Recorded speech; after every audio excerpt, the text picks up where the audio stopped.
पिकाचे प्रमाण 1 kilo बियाण्यास 3 milli याप्रमाणे घेऊन प्रत्येक पिकाच्या बियाण्यास बीज प्रक्रिया म्हणून यूज करावे। यामुळे आपल्या समोरच हा रिझल्ट दिसत आहे। अशा पद्धतीचे रिझल्ट प्रत्येक पिकामध्ये आपल्याला दिसून येतात। आणि इथं जर बघितलं तुम्ही 4 आणि 3 7 बोट आहेत। इथं जर बघितलं तर फक्त 3 बोटांमध्ये दुसरं हा जो फरक आहे हा कुठून जाणवला तुम्हाला? बियाण्यापासून म्हणजे बियाण्याला उगवल्या पहिले मूळ निघते। मुळेला जर एनपीके मिळालं ते एनपीके इथं मिळालं इथं मिळालं। आणि आपण खत कधी टाकतो? जनरली बियाण्यासोबत टाकतो, पेरणीसोबतच खत टाकतो ना। ते तिथून 30 दिवसाला बियाण्याला लागते। हे इथं पहिल्या दिवसाला लक्षात येते का? या पहिल्या दिवसाला इथं लागलं, इथून याला 30 दिवसाला लागलं। म्हणजे याची 30 दिवस वाढ होईल का? नाही होणार। याची सुरुवात झाली। हा फरक पिकामध्ये।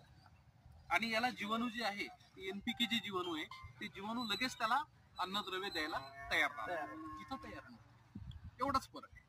आणि हा एवढा फरक आपल्याला समोर दिसतो। नाही त्याच्यातून एक हा पण फायदा झालेला आहे सर, जे आपले किडी लागते ना, मर बी लागत मर नाही, लागत स्टेम बोरर पण लागत काप वगैरे नाही खाल्लं नाही आहे ना, त्याच्यावरती बीज प्रक्रियाचा तो फायदा आहे।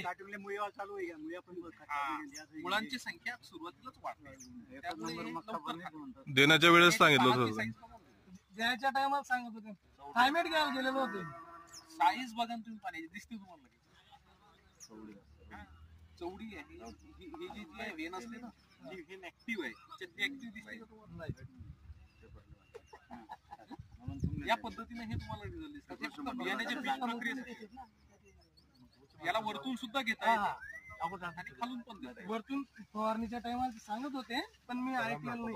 जे तसं मनमोकळं सांगतो, जमिनीतून मात्र रिझल्ट एक नंबर।